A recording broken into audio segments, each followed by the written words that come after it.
네, 오늘 사무엘상 66번째 강의입니다. 그래서 오늘 사무엘상 17장 49절부터 좀 몇 구절 같이 읽으면서 나눠보도록 하겠습니다. 17장 49절입니다. 사무엘상 17장 49절. 같이 소리내서 읽겠습니다. 사무엘상 17장 49절입니다. 준비 시작. 손을 자루에 넣어 거기서 돌을 꺼내 무림매로 그것을 던져 그 블레셋 사람의 이마를 치매 그 돌이 그의 이마에 박혀 그가 얼굴을 땅에 대고 쓰러지니라. 여기 블레셋 사람은 이제 골리앗을 얘기하는 거죠. 그래서 전투 장면에 들어가서는 이 골리앗의 이름이 등장하지 않고 있다는 것이고, 그 다음에 이 골리앗을 무너뜨린 방법을 보게 되면 이 돌 하나를 던져가지고 이게 이마를 뚫었다는 자체가 우리가 그 고대 그 전투들을 보게 되면 대부분 투구들이나 이런 것들이 다 이마, 거의 눈만 조금 나올 정도까지 이렇게 미간 아래까지 이렇게 다 투구들이 다 덮여 있습니다. 근데도 불구하고 이 투구를 뚫고 이 이마에 돌이 박혔다는 건 이건 굉장한 상황이죠. 하나님께서 뭔가 그 힘을 발휘하지 않고는 인간의 힘으로는 될 수 없는 상황이겠죠. 그래서 지금 이 골리앗과 다윗의 이런 전투는 사실상 우리가 이제 예수 그리스도가 사탄을 물리치는 장면에 대한 예표로서 이 상황들이 전개되고 있다라는 방식을 우리가 알 수 있고, 우리가 이 어마어마한 진짜 전투력을 갖고 있고 등치가 갖고 있고 온갖 그 방어 무기로 머리에서부터 발끝까지 다 이게 덮여져 있고 무시무시한 무기를 들고 있는 이 사람을 물리치기 위해서 등장한 무기라는 건 그저 어린 목동 한 사람과 그 다음에 돌 하나를 던진 것으로 이 골리앗이 쓰러진 것을 보게 되죠. 그러니까 하나님께서 사탄을 물리치는 방법이 우리의 생각과 우리의 상상을 뛰어넘는 방식으로 이루어지고 있다는 것입니다. 우리는 거대한 전력이 와서 뭐 새로 신무기가 개발돼서 그를 쓰러뜨리거나 그러면 이해는 되겠지만 이건 전혀 우리가 이해할 수 없는 방법으로 이루어지고 있다. 그래서 하나님께서 사탄을 물리치는 방법도 우리의 지혜와 우리의 생각이 머무치는 그 이면의 방법을 통해서 이 사람을 지금 적을 물리치고 있다. 마귀를 물리치고 있다. 그래서 이 장면을 통해서 우리가 알 수 있는 것은 나중에 우리를 구원할 자, 나중에 우리 사탄을 물리칠 자, 그분이 등장하게 되는데 그분은 어떤 방식으로 등장할 것이냐? 돌로 등장하게 될 것이다. 누군가가 버린 건축자의 돌로 등장하게 될 것이고 모퉁이의 돌로 등장할 것이고 그 돌은 누군가의 걸림돌이 될 것이고 누군가의 거치는 반석이 될 것이다. 이 사실을 우리가 이 장면에서 볼 수 있게 되는 것이죠. 그래서 지금 이 사탄을 물리치고 있는 예표적인 장면에서 내가 바로 그 돌이다. 내가 사탄의 머리를 쳐부수러 온 사람이다. 그래서 창세기 3장에서 바로 그 사탄의 머리를 쳐부수기 위해서 나타난 그 구원자가 바로 돌로 등장할 것이다. 이렇게 얘기하고 있습니다. 이 사탄이 등장할 당시에 어떤 모습이 보여지냐 하면 이 사탄은 자기 졸개들을 다 불러들여서 자기 주변에 깔아놓고 적들을 향해서 조롱을 하고 비웃고 이런 장면을 하고 있는 것이죠. 예수님께서 십자가에서 돌아가시는 장면, 결국은 사망으로 사망을 물리치고 위해서 예수님께서 정말 마귀가 전혀 상상할 수 없는 방식으로 마귀를 무찌르기 위해서 십자가에 등장하셨을 때 사탄들은 제사장을 불러 모으고 백성들을 자극하고 빌라도를 동원해 가지고 예수 그리스도를 십자가에 못 박는 일에 들러리를 서게 만들고 그것을 그 예수를 십자가에 못 박이라고 외치게 만들고 그죠? 십자가에 죽여라 이런 상황들을 외치게 되는 것이죠. 그래서 결국은 그들이 승리할 수밖에 없다. 드디어 내가 창세기 3장에 등장한 그 인물을 내가 바로 제거할 수 있는 상황에 지금 도달해 있다고 사탄이 지금 승리의 만끽을 하기엔 바로 직전에 지금 도달해 있는 것이죠. 그래서 예수 그리스도를 십자가에 못 박고 예수 그리스도의 이마에서부터 손에서 몸에서 피가 흘리기 시작하자마자 어떤 상황이 벌어지느냐? 모든 인간의 죄를 얽아매고 있는 율법의 조문들과 자꾸들이 그 힘을 잃어가기 시작을 합니다. 그래서 그 흐르는 피로 인해서 인류의 모든 죄가 씻어내려가기 시작하는 것이죠. 그 광경을 목격한 사탄은 어떤 상황이에요? 전율을 하게 됩니다. 이거 뭐가 잘못됐다.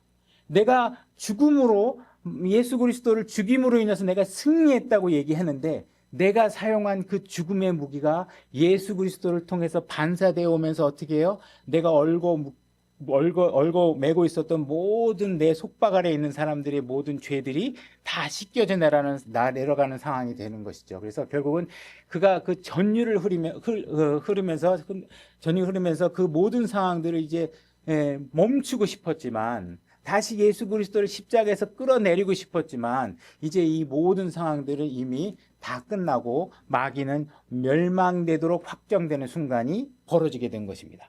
그 일을 벌인 것이 바로 그 돌이고, 예수 그리스도는 그 돌로 등장해서 악의 무리의 머리를 쳐부수는 일이 십자가에서 일어나게 된 것이고, 우리는 그 일로 인해서 예수 그리스도를 큰 소리로 찬양할 수 있게 된 것이다, 이렇게 얘기하고 있는 것입니다. 자, 이런 일이 벌어졌던 것은 무엇이냐? 예수 그리스도께서 우리를 먼저 사랑하셨기 때문에 일어난 일이죠. 요한일서 4장 19절을 가서 한번 읽어보도록 하겠습니다. 요한일서 4장 19절. 제가 읽겠습니다. 우리가 그분을 사랑함은 그분께서 먼저 우리를 사랑하셨기 때문이라. 그죠? 그래서 그분께서 우리를 먼저 사랑하셨고, 그분이 먼저 우리에게 베푸신 사랑에 대해서 우리는 빚진 자의 마음을 갖고, 우리는 그분에게 받은 사랑을 되돌려 드려야 된다, 이렇게 얘기를 해야 되는 것이죠. 물론 그분의 사랑은 조건적인 것은 아닙니다. 내가 하나님을 사랑하지 않는다고 해서 그분이 나를 사랑하는 방법을 바꾸거나 그분이 나를 사랑하는 온도를 조절하거나 하지 않으십니다. 그분은 여전히 우리를 사랑하시죠. 우리가 하나님의 뜻대로 살지 않는다고 해서 그분이 나를 사랑하는 그 사랑에 변화가 있지 않는다는 것이죠. 하나님께서 나를 다르게 대하지 않는다는 것입니다. 왜냐하면 하나님께서는, 예수 그리스도께서는 그분 자체가 거룩하시고 그분 자체가 의로우시며 그분에게는 사랑이 넘치고 있고 긍휼이 풍성하신 분이시기 때문에 내 행위로 인해서 그분의 사랑을 바꾸거나 멈추게 할 수는 없다라는 것입니다.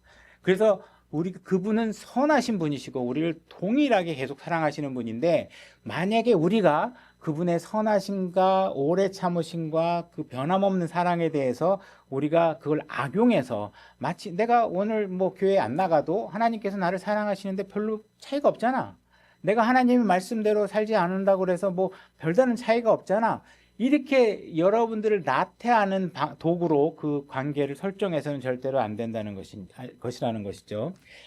하나님께서는 우리가 어떤 분이라고 또한 얘기하시냐면 로마서 11장 22절로 가보겠습니다. 로마서 11장 22절. 그러므로 하나님의 선하심과 엄하심을 보라, 이렇게 얘기하고 있죠. 그래서 하나님은 선하심도 있으시지만 어떤 분이시냐, 또한 엄하신 분이십니다. 그분은 엄격하심에 있어서 어떤 타협도 하지 않으시는 분이시나. 우리가 노아의 홍수 때를 보면 어떻습니까? 노아의 가족 8명을 빼고 전부 다 전멸했습니다. 그죠? 그 숫자를 생각해 보면 정말 어마무시하는 거예요. 그 당시에 한 2000여 년간의 기간 속에서 노아의 홍수 시대의 사람의 수명이 오늘 우리보다도 8배, 9배 많고, 그 10배 정도 많고, 그죠? 그 당시에 그 생산과 그 아이를 태의 열매를 맺는 일들이 오늘보다도 훨씬 풍성하게 일어난 것이라면, 그 인구의 증가는 오늘날의 기하급수적으로 일어나는 것보다 훨씬 짧은 기간에 훨씬 더 많은 사람들이 늘어났겠죠. 근데 누구만 살아남았느냐? 노아의 가족만 살아남았어요. 모두가 물에 잠겼어요. 하나님의 엄하심은 정말로 엄격하시다는 것이죠. 소돔과 고모라에 불을 내리셨던 장면이나 나중에 아마겟돈 심판에서 온 땅을 멸하실 것이라고 하나님께서 얘기하고 계신다는 것이죠. 그래서 하나님께서는 분명히 엄하신 분이시다. 그렇지만 또 그 앞에 먼저 무엇이 있냐면 하나님께서 선하심을 보이신다. 죄인들을 향해서 자신의 생명을 내어주셨다. 불의한 자에게도 먹을 것을 주시고 의로운 자에게도 먹을 것을 주시고, 불의한 자에게도 해와 비가 내리게 하시고, 불의한 자와 어쨌든 의로운 자 두 사람을 향해서 모두에게 해와 비를 내려주시는 것을 우리가 보게 됩니다. 그래서 우리가 넘어졌을 때 일으켜 주시고, 길을 벗어났을 때 제자리로 옮겨 주시고, 잃어버린 한 양을 어깨에 짊어지고 돌아오시는 것처럼 우리 한 사람 한 사람을 선하심과 이런 인내하심으로 우리를 대하고 계신다, 이런 상황을 지금 보고 계시는 것이죠. 그래서 우리가 하나님의 엄하심과 선하심에 대해서 우리가 잘못 오해를 하게 되면 어떤 생각을 하냐 하면 우리는 마치 사람을 엄격하게 대하고 엄격하게 체벌하면 그 사람이 결국은 하나님 앞에 회개할 거야 이렇게 생각을 하잖아요. 근데 성경은 정확하게 어떻게 얘기하고 있냐면 로마서 2장 4절을 가보겠습니다. 하나님은 우리를 징계하고 두려움 속에서 우리를 회개하게 요구하고 계시지 않고 로마서 2장 4절에 이렇게 얘기합니다. 하나님의 선하심이 너를 인도하여 회개함을 알지 못한 채 이렇게 얘기하고 있습니다. 그래서 우리를 회개하게 만드는 건 어떤 것이냐? 하나님의 선하심이라는 것이죠. 우리가 정말 하나님 앞에 온전하게 잘 삶을 드리지도 않고 정말 게으르게 신앙생활하고 정말 하나님께서 나에게 영원한 생명을 줬는데도 그것을 막 아무나 나한테 다 줄 수 있는 것처럼 소홀히 생각해서 정말 게으르고 생각하고 있는데 하나님은 나의 건강을 여전히 지켜주시고 있고 나에게 직장을 얻을 수 있도록 해서 내 생계를 유지할 수 있게 해주시고 자녀들에게도 복을 주시고 그래서 우리가 마음으로 주님을 찬양할 수 있게 해주시고 그죠? 그런 상황들을 쭉 지켜보다 어느 순간에 침대 머리 앞에 우리가 무릎 꿇고 하나님 앞에 기도하게 됩니다. 내가 정말 이렇게 하나님 앞에 정말 죄를 지은 것밖에 없는데 하나님께서 나를 이렇게 선하게 대해주시고 내가 이렇게 악하고 게으른데도 불구하고 나를 바르게 인도하시려고 하나님께서 나에게 교회를 허락하시고 교회 감독을 허락하시고 믿음의 선배들을 주변에 두셔서 내가 왜 길을 잃었는지를 알게 하시고 이런 일들이 우리가 마음속으로 느껴졌을 때 그분의 선하심이 느껴질 때 우리가 비로소 회개하게 만들게 된다는 사실들을 우리가 알 수 있다는 것입니다. 이것이 성경에서 얘기하고 있는 선하심이 가져오는 회개에 대한 진리라는 것입니다. 그 다음에 우리가 오늘 18장을 잠깐 살펴볼 텐데 18장 1절로 가보겠습니다. 우리가 다윗을 지금 이 골리앗의 전투에서 예수 그리스도의 모형으로 지금 하나님께서 우리에게 설명하고 계신다. 그리고 이 다윗에 대한 사랑을 통해서 우리가 예수 그리스도의 사랑을 설명하고 계신다는 측면에서 우리가 이 성경을 좀 바라보려고 합니다. 사무엘상 18장 1절 요나단이 다윗을 향한 사랑을 보여주고 있는데 이것이 바로 우리가 예수 그리스도를 향한 우리의 사랑과 비견할 모습으로 이렇게 보여주고 있다는 것을 보려고 합니다.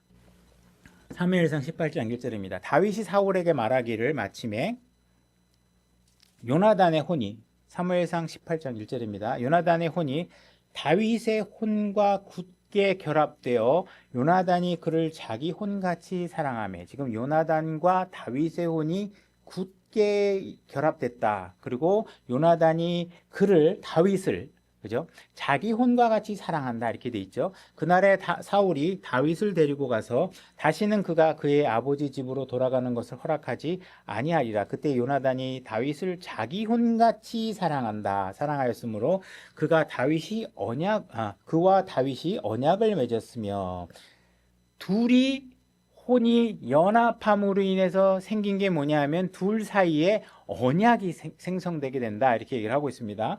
요나단이 자기가 입은 겉옷을 벗어 다윗에게 주고 자기 옷과 칼과 활과 띠도 그리하였더라. 그래서 다윗과 연합된 사랑이 이루어지자 요나단은 다윗에게 자기가 갖고 있는 것들을 다윗에게 전부 다 내어주는 장면이 등장하게 됩니다. 여기서 보게 되면 지금 요나단이 다윗에게 모든 것을 내어주는 사랑을 지금 보여주고 있습니다. 모든 것에 대해서 그에게 항복을 선언하고 그가 나의 모든 권리와 내 위치를 대신해서 가질 수 있는 분이라는 사실을 고백하고 다윗에게 모든 것을 내어주고 있는 것이죠. 이것이 바로 지금 다윗이 예수 그리스도의 모형으로 등장하면서 예수 그리스도를 사랑한 사람이 어떠한 자세를 취하고 있는지에 대해서 보여주고 있는 것이죠. 그래서 요나단의 혼이 다윗의 혼과 연결되었다. 그죠? 그래서 완벽하게 두 사람이 이 연합을 형성하고 있다. 근데 신약에서는 유니파이 되었다고 얘기를 하죠. 그래서 연합되어 있다. 그래서 이들의 관계는 이미 육신의 관계를 넘어선 관계가 되는 것이죠. 그래서 혼과 혼이 하나로 깊게 묶여져 있는 관계가 지금 되어 있다. 이렇게 얘기하고 있습니다. 여러분들이 거듭날 때 어떤 현상이 일어나고 있는지 한번 보겠습니다. 골로새서 1장 27절로 가보겠습니다. 골로새서 1장 27절 제가 읽겠습니다. 하나님께서는 이방인들 가운데서 이 신비의 영광의 풍성함이 무엇인지 자신의 성도들에게 알리려 하시는데, 이 신비는 너희 안에 계신 그리스도 곧 영광의 소망이니라 이렇게 얘기하고 있죠. 여러분들이 구원을 받게 되면 어떤 현상이 일어나면 우리 안에 예수 그리스도가 들어오는 일이 벌어진다. 이것이 신비다. 비밀이 아닙니다. 신비로운 일이죠. 예수 그리스도, 그 창조주 하나님이신 그분이 내 안에 들어오는 일이 벌어졌다. 그렇게 얘기하고 에베소서 4장 30절로 가보겠습니다. 에베소서 4장 30절. 한 글자로 앱 이렇게 되어 있습니다. 앱에서 4장 30절. 에베소서 4장 30절입니다. 에베소서 4장 30절 제가 읽겠습니다. 하나님의 거룩한 영을 슬프게 하지 말라. 그분으로 말미암아 너희가 구속의 날까지 봉인되었느니라 이렇게 얘기하고 있죠. 예수 그리스도가 내 안에 들어와 있고, 지금 이 말씀에서 무엇을 얘기하고 있냐면 우리가 예수 그리스도 안에 들어가서 봉인되었다 이렇게 얘기하고 있는 것입니다. 그래서 내 안에 예수 그리스도가 들어와 있고 내가 예수 그리스도 안에서 들어가서 예수 그리스도로 인해 봉인되어졌다 이렇게 얘기하고 있는 거니까, 이것은 예수 그리스도와 우리가 완벽한 연합을 이뤘다는 사실들을 얘기하고 있고, 바로 요나단이 지금 다윗과 그 혼과 혼이 서로 자기 것처럼, 서로가 자기의 혼처럼 사랑하고 있다라는 사실이 바로 이런 혼의 연합을 얘기해 주고 있는 것이죠. 18장 3절, 사무엘상 18장 3절로 다시 보면, 요나단이 다윗을 자기 혼같이 사랑하였으므로 그와 다윗이 언약을 맺었으며 이렇게 얘기하고 있죠. 그래서 우리가 예수 그리스도를 우리가 알게 되고 본질적으로 우리가 예수 그리스도와 연합을 하게 되면 하나님과 여러분 사이에 언약이 맺어지는 것입니다. 그래서 이 언약이 맺어짐으로 인해서 하나님께서는 그 한 번 한 언약과 약속을 결코 변치 않게 하시면서 여러분들의 구원을 영원토록 보장하시는 일을 하시게 됩니다. 그래서 여러분들이 구원이 이 땅에서도 보장되고 영원한 세계에서도 여러분들을 완전하게 보장하시면서 영원을 함께 보낼 수 있는 언약이 우리에게 생기게 되는 것입니다. 하나님께서는 거짓말하실 수 없는 분이시기 때문에 자기 언약을 깨뜨리시는 분이 아니시죠. 그래서 나의 혼과 예수 그리스도의 혼과 하나가 되었을 때 하나님과 여러분 사이에서는 영원히 지속되는 언약이 체결된 것이다 이렇게 얘기를 하고 있습니다. 자, 이렇게 두 사이의 언약이 체결되게 되면 그 언약 체결을 받은 우리의 입장은 어떤 반응을 보여야 되느냐. 4절입니다. 요나단이 자기가 입은 겉옷을 벗어 다윗에게 주고 또 자기 옷과 이렇게 얘기하고 있죠. 지금 자기가 입고 있는 옷과 겉옷, 이 모든 것은 무엇을 나타내냐 하면 그가 왕의 아들의 신분으로서의 옷을 입고 있습니다. 그래서 그는 나중에 장차, 지금은 왕자의 신분이고 장차 왕이 될 사람이죠. 그래서 지금 요나단은 자기의 모든 옷을 그들에게 다윗에게 내어주면서 이제 이 옷과 내 위치와 내 모든 권위는 당신에게 내가 내어드리고 당신이, 나는 이런 왕의 옷을 받을 자격이 없습니다. 내가 왕이 되거나 하는 이런 모든 위치는 다 당신 것이 될 것입니다 하면서 그에게 모든 것들을 드리고 헌신하며 모든 권리를 그에게 주는 것이죠. 그래서 요나단은 자기의 존귀를 벗어버리고 자신의 명성과 자신의 평판을 내려놓는 것입니다. 내 평판은 중요하지 않다. 내가 왕이 되고 안 되고가 중요한 게 아니다. 그분이 나의 왕이시다. 그분이 나의 생명이시다. 이와 같은 방식으로 해서 다윗을 지금 존중하고 있는 것이죠. 우리가 예수 그리스도를 향한 우리의 반응이 바로 그렇게 되어야 된다는 것입니다. 그래서 요나단은 다윗이 나보다 훨씬 으뜸이 되어야 하는 위치에 있다라는 사실을 고백하고 있고 그런 자세를 취하고 있고, 여러분들은 예수 그리스도 연합함으로 인해서 모든 통제권을 그분에게 드리며 여러분들은 예수 그리스도가 여러분들의 삶에 으뜸이 되도록 해야 된다라는 사실을 고백해야 되는 것이 우리 신앙의 절차죠. 그 과정이고 여러분 고백이 돼야 되는 것입니다.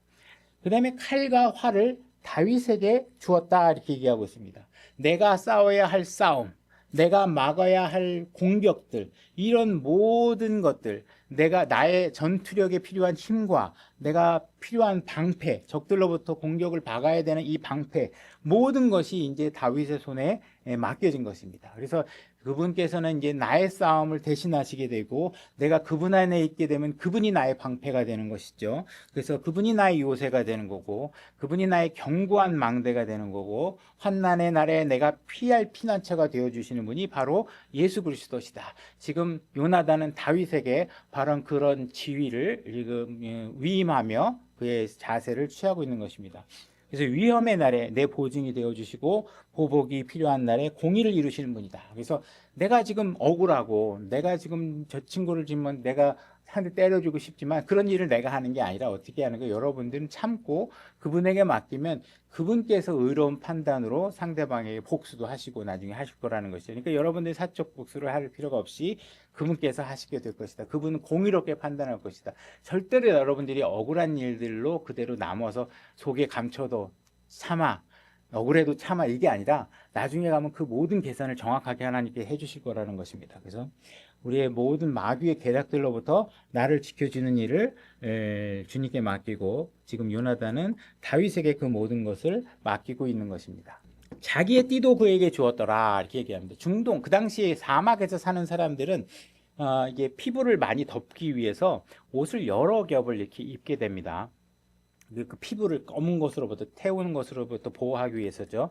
그러다 이 띠가 하는 역할이 뭐냐 하면 그렇게 모든 옷들이 겉옷을 입고 있다가 내가 일해야 될 때거나 달려가야 될 때거나 뭔가 내가 싸움을 해야 될 때는 어떻게 하느냐 그 치렁치렁한 옷들을 다 묶어서 이 띠로 묶게 됩니다. 그러니까 결국은 이 띠를 묶는다는 건 뭐냐면 내 일과 수고의 자세를 취하는 것을 얘기하는데 내가 그분을 위해서 내가 수고와 노력을 해서 그분을 섬기겠다. 나의 수고와 나의 노동은 다 그분을 위해서 내가 할 것이다 하면서 그 띠를 그에게 맡기는 것이죠. 그래서 나의 삶은 더 이상 내 삶이 아니라 내 삶은 주님을 향한 나의 삶이 될 것이다 라고 고백하는 우리의 자세를 보여주고 있는 것입니다. 그래서 우리가 지금까지 다뤘던 내용을 한번 잠시 우리가 요약을 해보면 이렇습니다. 골리앗은 하나님과 맞서는 사람들의 대장이었고 하나님의 백성에게 맞서 싸우는 사람이었고 골리앗은 강력하게 무장되어 있고 그는 죽음에 대한 두려움을 우리에게 불러일으키는 존재였고 40일 동안 하나님의 백성에게 도전했던 존재였고 그는 이스라엘의 하나님을 모독했던 존재였습니다. 근데 그는 결국 한 목자에 의해서 도전을 받게 됐고 돌 하나에 맞아서 쓰러지게 됐습니다. 그래서 그 돌은 지금도 살아계시고 그분의 이름은 예수 그리스도임을 성경의 신구약을 통해서 그 존재를 드러내고 있다는 것입니다. 그러면 다윗에 대해서도 좀 더 살펴볼 텐데 17장 20절부터 제가 읽어가면서 말씀드리겠습니다. 다윗이 아침에 일찍 일어나서 양 지키는 자에게 양을 맡기고 이 새가 자기에게 명령한 대로 이렇게 얘기하고 있습니다. 다시 말해서 지금 다윗이 형들을 찾아갔고 움직인 것은 어떤 이유 때문이냐면 자기의 아버지가 시켜서 간 것입니다. 자기 아버지가 시켜서. 그래서 요한복음 20장 21절로 가보겠습니다. 제가 읽겠습니다. 요한복음 20장 21절입니다. 이에 예수님께서 다시 그들에게 이르시되 너희에게 평강이 있을지어다. 내 아버지께서 나를 보내신 것 같이 나도 너희를 보내노라 하시니라. 그래서 예수님께서 지금 이 땅에 오신 이유는 예수님께서 어느 날 내가 내려가야 되겠다고 즉흥적으로 결정한 게 아니라 어떻게 하신 거예요? 아버지께서 결정하시고 아버지께서 나를 가라고 했기 때문에 내가 이 땅에 내려왔다. 난 아버지께서 보내셨기 때문에 내가 내려왔다. 이렇게 얘기하고 있는 것이죠. 다윗도 마찬가지로 이 장면에서 아버지가 시켜서 내가 이 골리앗과의 싸움 전투에 등장하게 되는 과정이 이루어지게 되어졌다. 이렇게 얘기하고 있습니다. 17장 25절 사무엘상 17장 25절로 다시 돌아가서 제가 읽겠습니다. 또 이스라엘 사람들이 이르되 너희가 올라온 이 사람을 보았느냐 참으로 그가 이스라엘에게 도전하려고 올라왔도다. 그죠? 골리앗이 지금 그렇게 막 올라와서 이스라엘 백성들을 위협하고 있죠. 그래서 지금 어떤 얘기를 하냐면 그를 죽이는 사람은 그 골리앗을 죽이게 되면 왕이 큰 재물로 부유하게 하고 그죠? 한 가지 약속이 제시되고 있고 두 번째 약속은 뭐냐면 자기 딸을 그에게 주며 세 번째 아버지의 집을 이스라엘 안에서 자유롭게 하리다. 이 세 가지 왕이 세 가지 약속을 제시하고 있다는 사실을 지금 알려주게 됩니다. 그래서 첫 번째 왕은 그 사람을 부유롭고 충족하게 만들어주겠다 이렇게 얘기하고 있습니다. 예수님께서는 십자가에서 사탄을 물리친 이후에 하나님의 왕자의 우편에 앉아 계시고 그의 발 아래 금으로 된 거리가 있고 그를 둘러싼 모든 벽들은 벽옥과 진주로 된 문들이 에워싸져 있고 우주의 모든 부와 풍요는 다 그분의 것이 되어져 있는 상태가 된 것이죠. 그래서 그분이 그렇게 모든 것들을 얻게 된 것은 무엇 때문이냐면 사탄과의 싸움에서 그가 승리를 했기 때문에 그에게 주어진 것이라는 것입니다. 그 다음에 둘째 약속은 뭐냐면 왕은 자기 딸을 그에게 주리라 이렇게 얘기했습니다. 예수님께서 십자가에서 피를 흘리고 죽으실 때 그분께서 바라본 것은 무엇이냐 하면 내가 신부를 얻을 수 있게 될 것이다. 교회를 내 신부로 얻게 될 것이다. 이것은 내가 핏값으로 산 교회다. 그죠? 이 교회가 얼마나 중요한 것인지, 얼마나 진짜 값진 것인지, 얼마나 어려운 과정을 통해서, 고귀한 과정을 통해서 생성된 것인지. 만약에 이 땅에 지금 교회가 없다 그러면 어떻게 해요? 일요일 날도 여러분들은 부패한 세상 속에서 갈 곳을 잃고 생명의 말씀을 공급받을 수도 없고 이런 상황 속에 놓여 있겠죠. 그러나 각 지역 교회들이 있고 그 교회들이 말씀을 선포해내고 있고 그렇게 선포해낸 생성물들이 어쨌든 유튜브든 무엇을 통해서든 다 여러 사람들에게 그 필요한 말씀이 필요한 사람들에게 전달되고 있는 것은 예수님께서 이 교회를 오늘날 이 땅에 세워놓으셨기 때문에 그 교회들이 그 역할을 2000년 이상 동안 이렇게 해 나가고 있기 때문에 가능한 것이죠. 그래서 그 교회를 얻으셨고 그걸 신부로 얻으시게 되었다. 세 번째, 왕은 그의 아버지 집을 이스라엘에서 자유롭게 하리라 했습니다. 예수님께서는 이스라엘을 모든 원수들로부터 구속하셔서 이스라엘을 자유롭게 하셨고, 그죠? 우리를 자유롭게 하신 일들이 일어났다는 것입니다. 자, 사무엘상 17장 28절. 그가 그 사람들에게 말할 때 그가 맏형 엘리압이 들었으므로 엘리압의 분노가 다윗을 향해 타오르매 그가 이르되 네가 어찌하여 이리로 내려왔느냐 광야에는 몇 안 되는 그 양들을 네가 누구에게 맡겼느냐 나는 네 교만과 내 마음의 무례함을 아나니 네가 전쟁을 구경하려고 내려왔도다 하며 지금 다윗이 지금 갓 등장하고 있고 이 다윗은 무명의 인물로 등장하게 됩니다. 가족에게 무시당하고 있고, 그죠? 그 나라의 지도자도 다윗이 어떤 사람인지 전혀 알 수 없었죠. 우리가 성경을 보게 되면 예수 그리스도의 어린 시절에 대해서는 12살 때 성전에서 등장하는 그 장면을 말고는 예수 그리스도가 어디서 사셨는지, 무엇을 하면서 자라셨는지, 부모에게 어떤 교육을 받고 자랐는지 이런 것들이 하나도 기록되어 있지 않습니다. 만약에 이게 기록되어 있었다면 어떤 일이 벌어졌을까요? 모든 부모들이 그 마리아와 요셉이 가르쳤던 방법대로 자기 자식들을 가르치려고 엄청나게 노력했겠죠. 그러나 예수님께서 그 모든 것들을 기록을 지우신 이유는 뭐예요? 여러분들이 예수 그리스도가 성장한 방법대로 한다고 해서 여러분들이 구원받는 게 아닙니다. 그죠? 여러분들이 예수 그리스도의 삶을 흉내낸다고 해서 여러분들이 하나님과 화평한 관계를 누릴 수 있게 되는 것이 아니에요.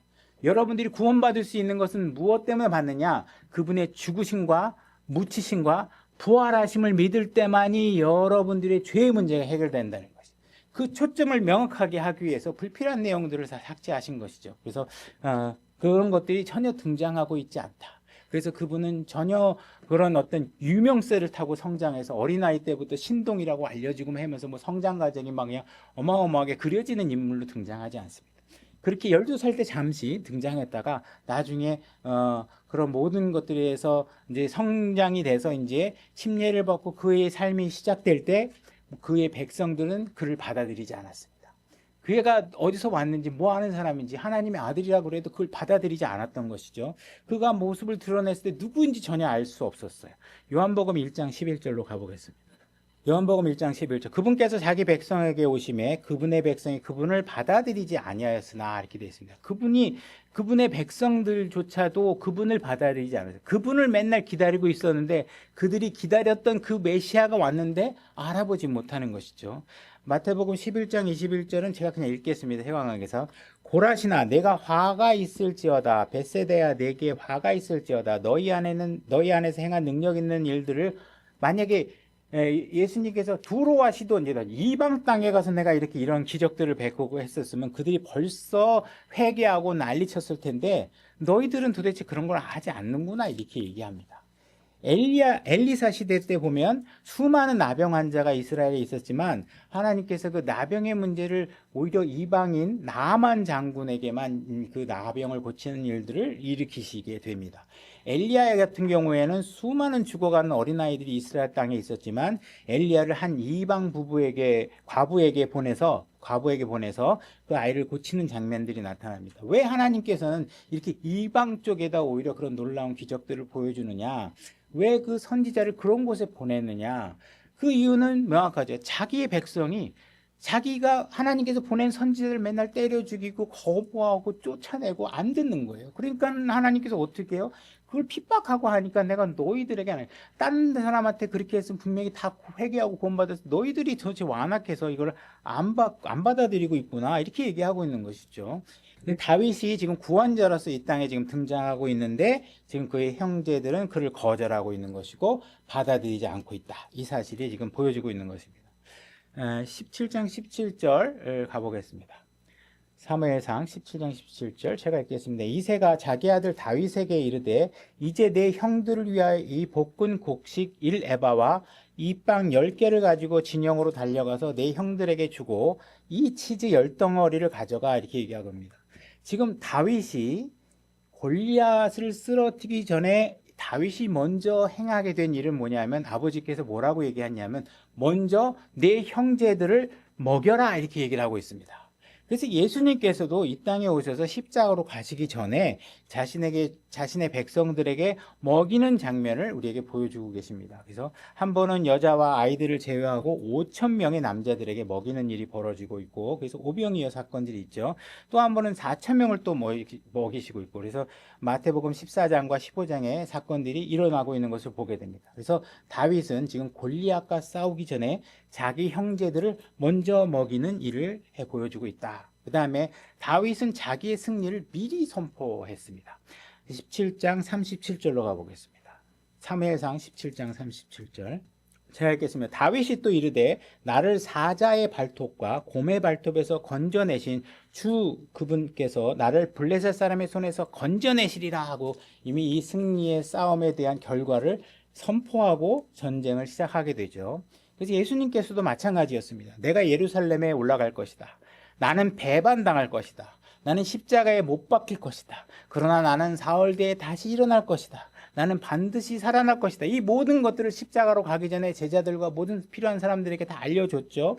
그분의 승리를 미리 선포하셨습니다. 다윗도 마찬가지로 그렇게 선포를 하고 골리앗과 싸워서 이기게 되는 것이죠. 그래서 예수님께서는 그런 승리를 통해서 자기 백성들을 해방시키는 일을 하게 됩니다. 그래서 우리는 그리고 나서 승리를 하고 난 뒤에 어떤 일이 벌어졌냐 하면 그 도망가는 무리들을 쫓아가면서 그들을 물리치면서 승리를 즐기는 장면이 나타나게 되죠. 그래서 예수님께서는 여러분들이 구원을 받았다면 예수님의 승리를 통해서 그 모든 걸 목격했다면 여러분들도 그 승리를 즐기기 위해서 원수들을 추격해라 이렇게 얘기하고 있습니다. 여러분들의 원수들이 목전에 있고 지금 십자가 위에 마귀는 다 어떤 존재들이에요? 모든 이빨 빠진 호랑이처럼 다 패전한 세력들이라는 것이에요. 그러니까 여러분들이 그 예수 그리스도의 승리를 믿고 승리를 즐기시면서 전리품을 취하는 일들을 여러분들이 하셔야 된다는 것입니다. 때로는 많은 사람들이 성전 뒤편에 앉아가지고 혹시나 골리앗이 다시 살아나면 어떡하지? 이런 두려움을 가질 수 있을지 모르겠지만 예수님이 승리를 쟁취한 것은 확고부동한 것입니다. 여러분들이 다시 이것이 판세가 뒤집어질 것에 대해서 두려워할 필요가 없는 것이죠. 여러분들이 마치 그들이 뭔가 할 수 있는 것처럼 여러분들에게 접근하고 있다면 그것은 다 속임수라는 것이, 여러분들을 속이는 것이, 여러분들은 죽음을 전혀 두려워할 필요가 없습니다. 그죠? 마귀가 여러분들을 어떻게 해코지 할 수 없어요.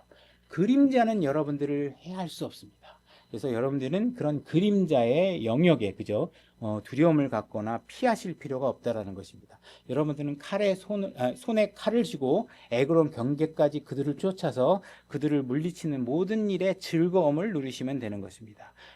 예수 그리스도를 통한 승리는 확고한 것이고 골리앗은 이미 무너졌고 그들의 용사들은 죽었다는 것입니다. 오늘 말씀 여기까지 같이 성공하고요. 아마 나머지 17장의 나머지 구절들은 우리가 잠시 읽어보고 18장으로 이제 다음에 넘어갈 수 있지 않을까 생각이 듭니다. 오늘 수고하셨습니다.